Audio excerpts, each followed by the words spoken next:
Servus Leute, endlich ist es soweit. Das OpenHub 3 System wurde gestern vorgestellt, beziehungsweise die stabile Version wurde gestern vorgestellt. Ich, wie auch wahrscheinlich einige von euch, nutzten ja jetzt schon die Milestone-Version. Ich denke, ich habe die jetzt 1 bis 2 Monate in Gebrauch. Bin sehr zufrieden mit der Benutzeroberfläche, mit der Konfiguration und mit den neuen Features, die OpenHub 3 mit sich bringt. Ich denke, das ganze System ist jetzt wesentlich einfacher für Einsteiger oder Laien, aber auch für Fortgeschrittene. Die ganze Konfiguration oder die Benutzeroberfläche wurde überarbeitet und ich denke, das OpenHub-Team hat hier einen super Job gemacht. In diesem Video will ich euch zeigen, wie wir das System in unserem Fall hier auf einen Raspberry 4 installieren, wie wir das Ganze da konfigurieren und zum Schluss binden wir dann noch ein Sonos-Device in das Smart Home System ein und testen das Ganze. Ich würde sagen, wir gehen jetzt einfach mal rüber am PC und beginnen mit der Installation. So, um das Ganze jetzt installieren zu können, benötigen wir verschiedene Programme. Als allererstes laden wir uns den Etcher runter. Das ist ein kleines Flash-Tool, um eben die OpenHub-Image-Datei auf die SD-Karte zu flashen. Dazu geht ihr einfach auf balena.io. Die Adresse poste ich euch natürlich in die Videobeschreibung. Einfach das Programm runterladen. Das sieht dann so aus.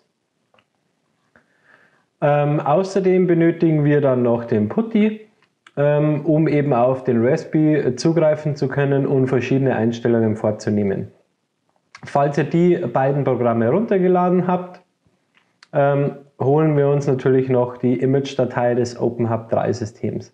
Dazu geht ihr auf openhub.org und auf Downloads. Wie gesagt, die Adressen poste ich euch alle in die Videobeschreibung. Dann geht ihr hier auf Latest OpenHubian System Image.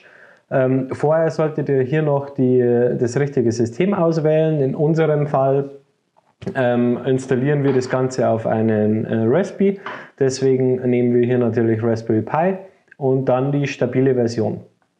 Dann gehen wir hier drauf und dann gibt es hier zwei Versionen. Einmal die 32-Bit-Version und einmal die 64-Bit-Version. Ich benutze hier den Raspberry Pi 4 mit 4 GB, deswegen benötigen wir hier die 32-Bit-Version.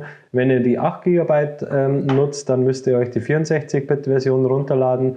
Die ist aber noch experimentell, also die ist noch nicht hundertprozentig ausgereift. Wie gesagt, dann laden wir uns einfach hier das Image runter. Das habe ich schon gemacht. Dann schließen wir jetzt das mal. Dann öffnet ihr den Etcher. Klickt hier auf Flash from File, dann wählen wir hier die Image-File aus. Hier das Target, das ist meine SD-Karte, 32 GB. Und dann klicken wir hier auf Flashen. Das Ganze dauert jetzt einen kurzen Moment, ich spule das einfach mal vor. Es öffnen sich hier ein paar Fenster, aber das könnt ihr einfach ignorieren. Der Etcher macht das alles automatisch und dann sehen wir uns gleich wieder.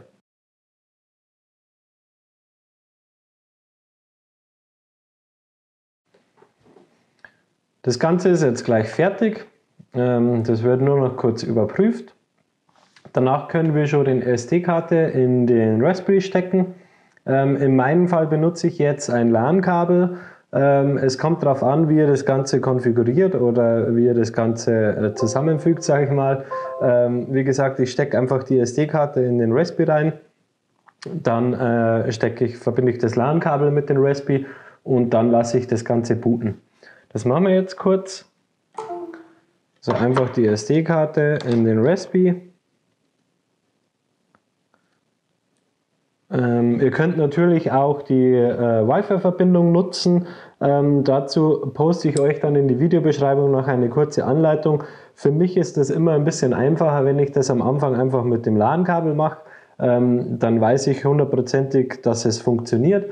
Und dann kann ich noch in der OpenHubian Config-Datei quasi das Wi-Fi einstellen, dann kann ich auch das LAN-Kabel wieder entfernen. Aber zu dem allerersten Booten nutze ich eigentlich immer das LAN-Kabel.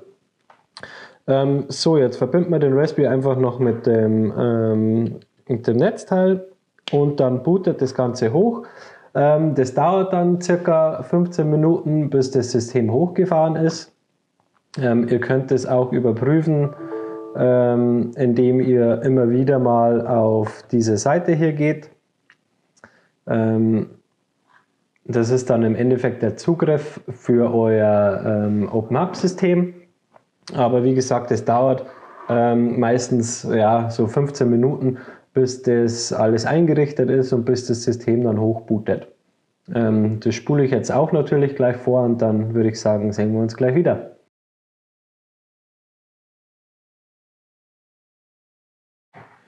So, das Ganze ist jetzt hochgebootet. Jetzt müssen wir als allererstes hier mal einen Account anlegen. Das nenne ich jetzt einfach mal Test und als Passwort vergebe ich auch ein Passwort und dann kreieren wir hier den Account. Speichern wir jetzt einfach mal. Dann könnt ihr hier die Sprache wählen, die Region, das ist in meinem Fall natürlich auch Deutschland. Hier die Zeitzone, das passt auch. Dann könnt ihr hier festlegen, ob der Standort ermittelt wird, beziehungsweise ob euer Standort hier gespeichert wird. In diesem Setup, jetzt in dem Test-Setup, mache ich das nicht. Ihr solltet das natürlich machen, um gewisse Wetterdaten oder verschiedene Standortdaten richtig zu ermitteln. Machen wir hier später. Diese Seite ist sehr wichtig beziehungsweise sehr sinnvoll oder sehr nützlich. Hier könnt ihr Bindings schon vorinstallieren beziehungsweise jetzt schon beim ersten Mal booten gewisse Bindings installieren. Es ist natürlich gut, wenn ihr, sage ich mal, von dem OpenHub 2.5 oder 2.4 kommt und ihr wisst, welches Binding ihr benötigt, dann könnt ihr diese gleich hier installieren. Wenn ihr natürlich Neueinsteiger seid und das Ganze das allererste Mal installiert, dann könnt ihr im Endeffekt das System einfach blanko starten, ohne irgendwelche Bindings zu installieren, denn die kann man auch noch später installieren. Also das ist, macht jetzt keinen Unterschied, ob ihr diese gleich installiert oder auch erst später. In unserem Fall benötigen wir jetzt hier das MQTT-Binding, da wir ja später im Video dann noch einen Sonoff einbinden wollen, nur als Testzwecke, nur zu Testzwecken, um eben das zu überprüfen, ob alles soweit funktioniert. Deswegen installieren wir jetzt einfach mal das MQTT-Binding. Dann können wir das Zeitbinding eventuell auch noch installieren. Die klickt ihr einfach an, dann seht ihr sie hier nochmal und dann geht ihr hier auf Installieren. Das dauert dann einen kurzen Moment und dann habt ihr im Endeffekt die zwei Bindings jetzt in unserem Fall hier schon installiert. Und dann sollten wir gleich in die Benutzeroberfläche einsteigen. Dazu klicken wir hier auf Beginne und dann sehen wir die neue Benutzeroberfläche von OpenHub 3. Ich finde sie echt sehr cool. Man hat hier einige Einstellmöglichkeiten, aber ich würde sagen, wir gehen das jetzt alles mal der Reihe nach. Ihr seht hier eine kleine Administrationsleiste. Hier könnt ihr verschiedene Einstellungen vornehmen. Dazu gehe ich gleich nochmal ein. Hier unten seht ihr den Benutzer. Das ist ja in unserem Fall hier der Testbenutzer. Außerdem habt ihr hier unten eine kleine Leiste mit Übersicht, Standorte, Geräte und Eigenschaften. Das fügt sich so zusammen, dass ihr hier in der Übersicht könnt ihr verschiedene Tabs kreieren, um dann auf die Geräte schneller zugreifen zu können. Dann habt ihr hier Standorte. Wenn ihr jetzt zum Beispiel verschiedene Geräte im Büro habt, verschiedene Geräte in der Küche habt, dann taucht ihr eben Küche, Büro, Werkstatt, Schlafzimmer, was auch immer auf. Unter Geräte werden die einzelnen Geräte gelistet. Wenn ihr jetzt zum Beispiel hier habe ich dann einen kleinen Testaufbau mit einer kleinen Glühbirne. Da würde jetzt zum Beispiel stehen Glühbirne, Sonoff zum Beispiel oder eben Heizungsradiator oder Rollladen oder je nachdem, was ihr eben einbindet. Und bei Eigenschaften, die Eigenschaften könnt ihr so vergeben, dass ihr eine Übergruppe, das ist also die Geräte und die Eigenschaften, das ist eigentlich so eine Ordner und ein Unterordner. Die Eigenschaften, das ist übergeordnet, das ist zum Beispiel Licht, Temperatursteuerung, Rollladensteuerung, was weiß ich. Also wie gesagt, bei den Eigenschaften, das ist eigentlich eher so der Überordner über den Geräten. Dann, wenn ihr hier mal auf das Logo klickt, dann kommt ihr in die erste Seite zurück. Zudem könnt ihr hier auf der rechten oberen Seite auf andere Apps gehen, dann seht ihr hier das Help-Panel und die Basic UI, das ist nach wie vor genau dasselbe. Diese könnt ihr nur hier recht schön aufrufen. Und dann kommen wir eigentlich zu den wichtigsten Reitern hier auf dieser Seite, die Administrationsreiter. Hier könnt ihr unter Einstellungen die ganzen Einstellungen der Bindings und der Things vornehmen. Bei Entwicklertools habt ihr verschiedene Möglichkeiten, um mehr in das System eingreifen zu können, wie zum Beispiel hier habt ihr Developer Sidebar. Diese, wenn ihr anklickt, dann könnt ihr verschiedene Objekte oder Items anpinnen oder auch kopieren. Das ist dann sinnvoll, wenn ihr euch die Basic UI zum Beispiel konfiguriert, dann könnt ihr diese einfach schneller kopieren. Aber darauf gehe ich jetzt in diesem Video nicht ein. Bei Über- und Hilfe habt ihr hier die Dokumentationsseite. Wenn ihr diese aufruft, dann seht ihr hier die ganze Dokumentation und könnt natürlich nachlesen, wie was einzustellen ist. Außerdem könnt ihr hier das Erscheinungsbild ändern. Ihr habt hier die Möglichkeit zwischen Automatik, Android, iOS und Bildschirm zu wählen. Das ist dann sinnvoll, wenn ihr eben das Open Hub System nur auf dem iPad zum Beispiel oder eben auf dem Handy nutzt. Dann könnt ihr hier den Hellmodus anstellen oder eben den Dunkelmodus. Ich finde den Dunkel wesentlich ansprechender. Außerdem könnt ihr hier noch die Navigationsleisten verändern. Genau, aber wie gesagt, das Wichtigste ist eigentlich hier bei den Einstellungen. Hier habt ihr verschiedene Konfigurationen, eben von den Items, von den Things. Dann könnt ihr hier Automationen kreieren, die Rules, Skripte und die zeitabhängigen Regeln. Dann habt ihr hier die Add-ons. Hier könnt ihr zum Beispiel, wenn ihr auf Bindings geht, noch weitere Bindings installieren. Dazu geht ihr einfach rein in Bindings, dann hier auf Plus. Dann haben wir hier jetzt schon 260 Bindings vorinstalliert. Diese könnt ihr einfach auswählen und diese dann schlussendlich installieren.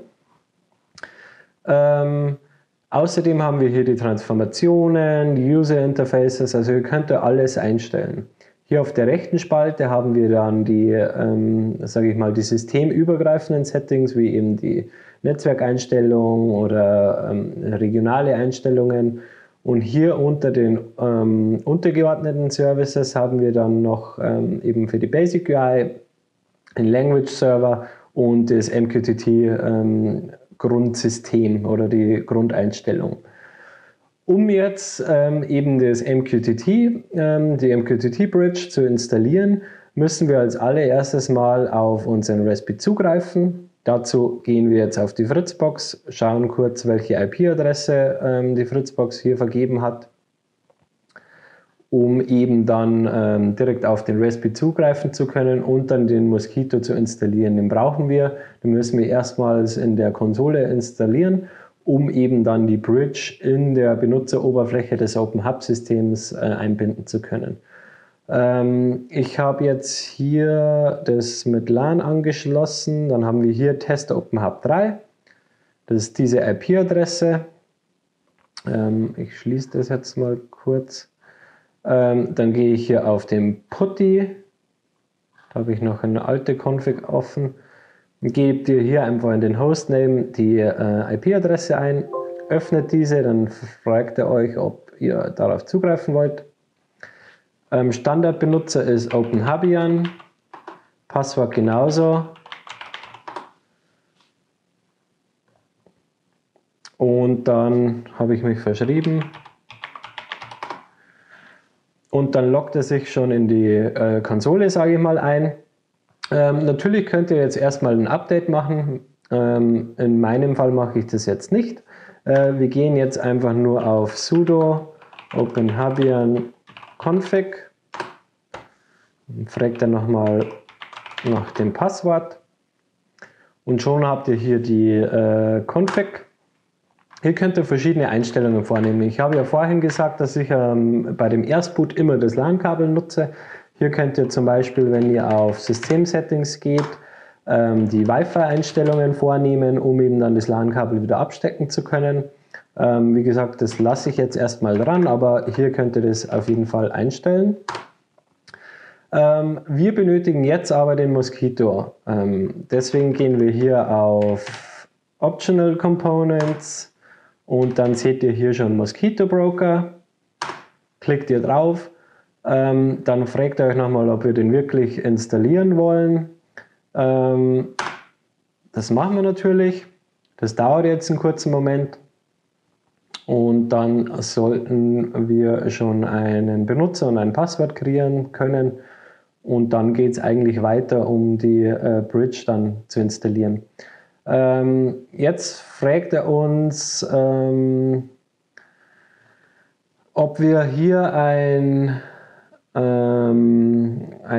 Benutzernamen und ein Passwort kreieren wollen. Das machen wir jetzt einfach mal. Hier sollen wir ein Passwort angeben für eben OpenHabian.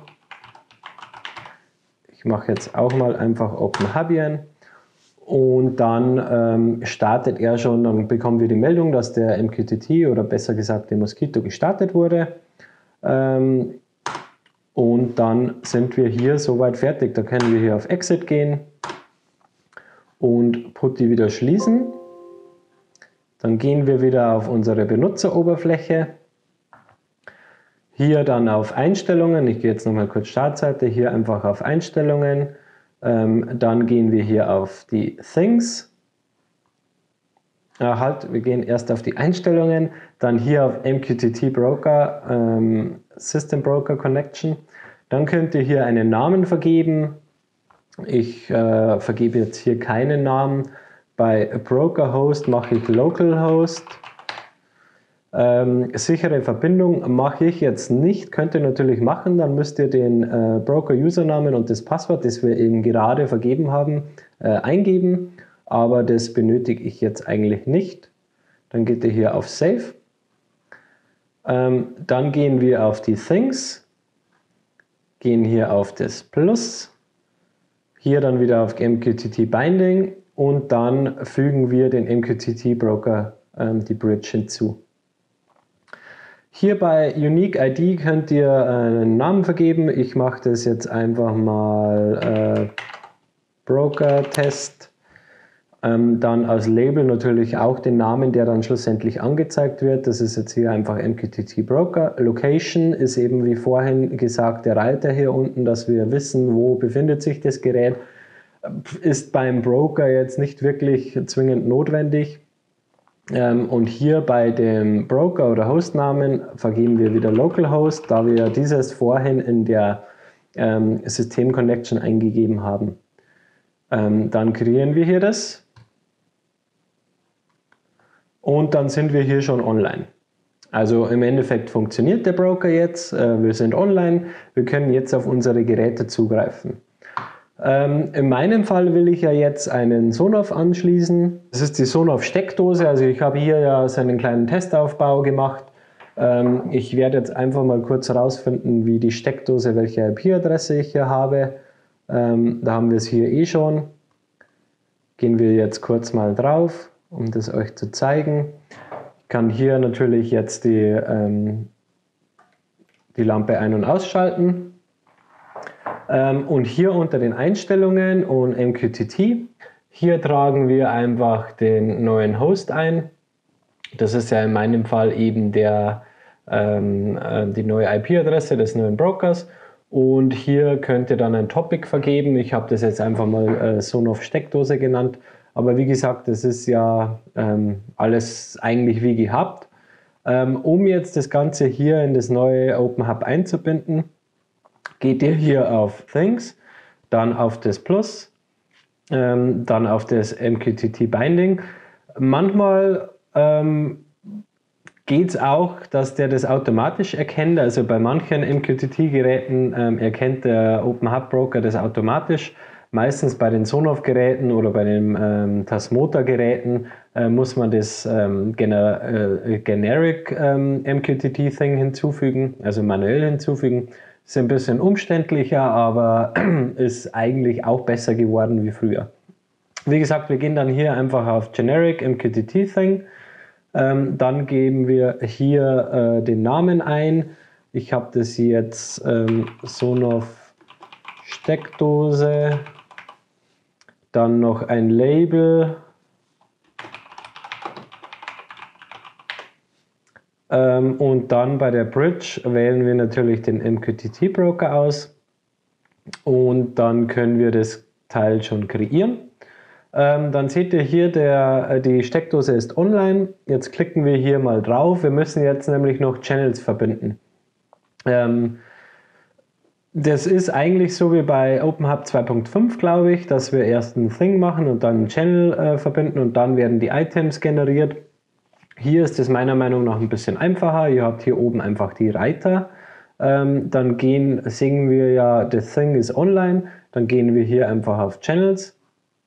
Dann adden wir einen neuen Channel und dann könnt ihr hier auswählen, um was es sich handelt. In meinem Fall ist das ja jetzt nur eine Steckdose, beziehungsweise gleichzusetzen mit einem Sonos Basic. Deswegen nehmen wir den On-Off-Switch und dann müsst ihr hier noch die Topics eingeben.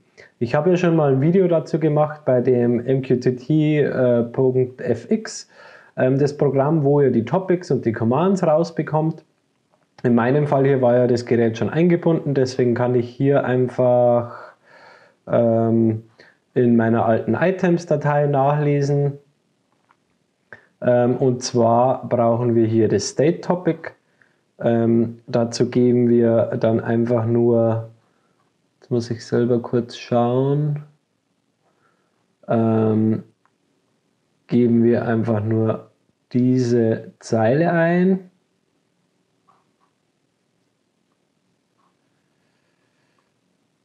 Genau, nur müssen wir hier das in Sonos Steckdose ändern. Und hier haben wir ja die Command. Das läuft dann so mit Command. Da muss ich auch noch mal kurz spicken. Ja, genau. Wie gesagt, das bekommt ihr ganz easy in dem MQTT-FX-Programm raus und dann gebt ihr hier einfach die Befehle ein. Power. Genau, eigentlich müsst ihr nur diese zwei Topics eingeben. Dann können wir hier auf, ich habe den Namen noch nicht vergeben. Genau, ihr braucht noch einen Namen. Das machen wir jetzt so auf Steckdose.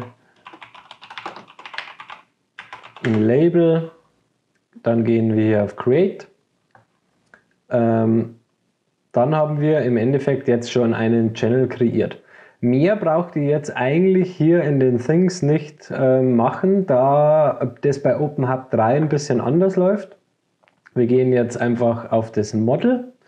Um jetzt das ein bisschen übersichtlicher zu machen, würde ich jetzt einfach eine Location hinzufügen. Und zwar nennen wir diese Büro, Label Büro, Typ machen wir Gruppe, da kann man auch verschiedene Sachen auswählen, aber wie gesagt, bei uns ist ja das jetzt eine Gruppe. Dann machen wir hier Office und Semantic Class machen wir Location, das passt soweit und dann machen wir da eine neue. Dann haben wir jetzt hier schon eine Location Büro, das taucht dann auch unten auf den Reitern auf. Und dann ist das alles ein bisschen strukturierter. Wenn ihr jetzt eben ein Thing angelegt habt, also ein neues Device angelegt habt, könnt ihr hier einfach reingehen, dann hier Create Equipment from Thing, klickt ihr drauf, dann wählt ihr das Thing aus. Wir haben ja bisher eigentlich nur die Sonos Steckdose, die klicken wir an. Dann könnt ihr hier wieder einen Namen vergeben, das lasse ich jetzt so. Kategorie machen wir jetzt einfach mal Light für das Licht. Semantic Class haben wir jetzt hier Equipment. Wir können aber hier auch einfach Lightbulb eingeben, da wir ja hier die Testlampe bedienen. Und dann verlinken wir einfach hier den Channel, den wir vorher noch kreiert haben. Dazu müssen wir auch noch einen Namen vergeben. Und ein Label. Der Typ ist ja in unserem Fall ein Switch. Da könnt ihr auch verschiedene auswählen, ob ihr einen Roller Shutter oder eben einen Dimmer habt. Wie gesagt, das ist hier ein Switch. Kategorie machen wir dasselbe wie oben. Light. Dann Semantic Class machen wir Switch, weil wir schalten damit. Und Semantic Property machen wir auch wieder Light. Und dann adden wir das. Und dann haben wir jetzt hier bei dem Büro